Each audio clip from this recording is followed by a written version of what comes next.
আসলে আপোনালোকে নিশ্চয় লক্ষ্য কৰিছে অসমৰ সম্প্ৰতি যি পৰিস্থিতি আৰু সিদিনাখন মুখ্যমন্ত্ৰী ডাঙৰীয়াৰ এছেম্বলিৰ ভিতৰত দিয়া যি বক্তব্য এটা অত্যন্ত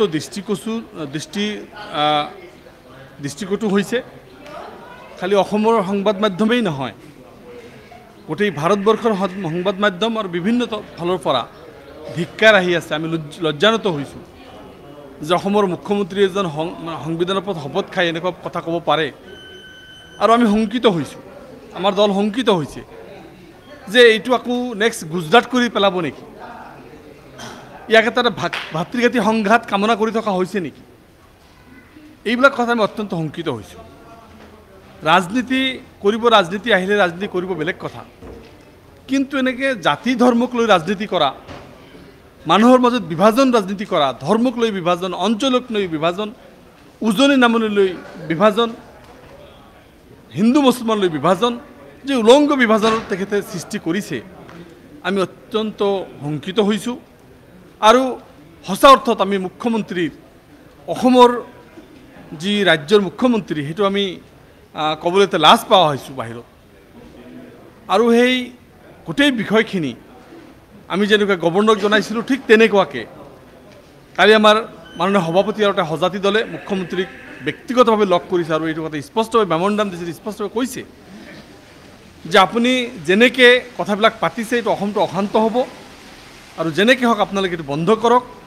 ল এণ্ড অৰ্ডাৰ চিচুৱেশ্যন যাতে কোনো পৰ্যায়ত কোনো ধৰণৰ ক্ষতিগ্ৰস্ত নহয়, সেইটো কথা DC আৰু SP যি বক্তব্য দিনাখন দিছিল যে এই ভিডিঅ'টো আমাৰ লোকেল নহয়, এতিয়া ওলাই পৰিছে এইটো লোকেল হয়। বিজেপিৰ প্ৰাৰ্থী বা সভাপতিয়ে বাধ্য কৰাইছে আশু জিন্দাবাদ ক'বৰ কাৰণে, বাধ্য কৰাইছে বীৰ লাচিত থানা জিন্দাবাদ কৰাবৰ কাৰণে। কোনোবাই দোষ কৰিছে, কাৰোবাক দি কোৱাইছে, ইণ্টেনশ্যনটো কিন্তু কাৰো বুজিবৰ বাকী নাই। সেইকাৰণে কালি আমি মুখ্যমন্ত্ৰী ডাঙৰীয়াক আমাৰ সজাতি দলে লগ কৰি এই কথাটো স্পষ্টভাৱে জনাইছে যে ল এণ্ড অৰ্ডাৰৰ মালিক আপুনি হোম ডিপাৰ্টমেণ্টত আছে, কোনো পৰ্যায়ত যাতে অসমৰ ল এণ্ড অৰ্ডাৰটো এফেক্ট নহয় তাৰ কাৰণে আমাৰ দলৰ ফালৰ পৰা আমি তেখেতক ব্যক্তিগত অনুৰোধ জনাইছোঁ।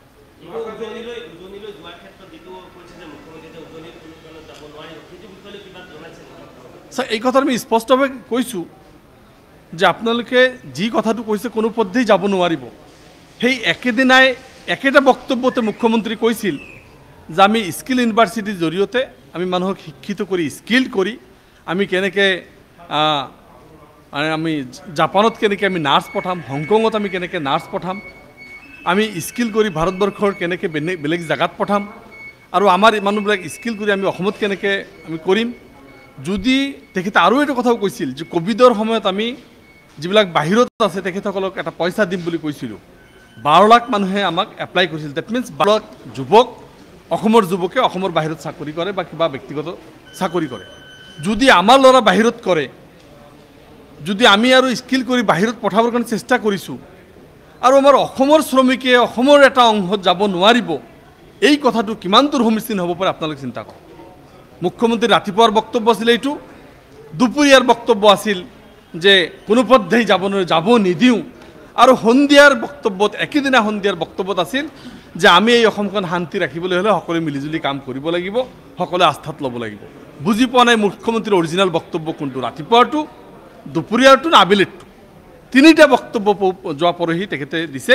আমি কিন্তু শংকিত যে মুখ্যমন্ত্ৰী নিজে যদি একেদিনাই তিনিটা বক্তব্য হাউজত দিব পাৰে, ৰেকৰ্ড আছে আপোনালোকে চাব পাৰে, সন্ধিয়াৰ বক্তব্যটো ৰেকৰ্ডত নাই, সেইটো আমাৰ টেলিকাষ্ট কৰা নাই, যিটো সকলোৱে মিলি চলাৰ কথাটো মই লাষ্টত চিঞৰি কৈছিলোঁ এটা মেছেজ দি যাওক গোটেই অসমবাসীক, আপুনি কি মেছেজ দি যাব বিচাৰিছে।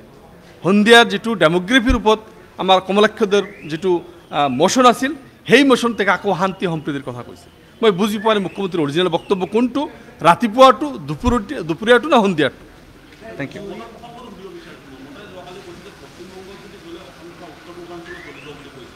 এই মই আচলতে মমতা বেনাৰ্জীয়ে কি কৈছে মই একজেক্ট শুনা নাই, আৰু নুশুনাকৈ মই কমেণ্টটো দিয়া উচিত নহ'ব। মই শুনি লওঁ, পৰৱৰ্তী সময়ত এইটো ক্লিয়াৰ কৰিম।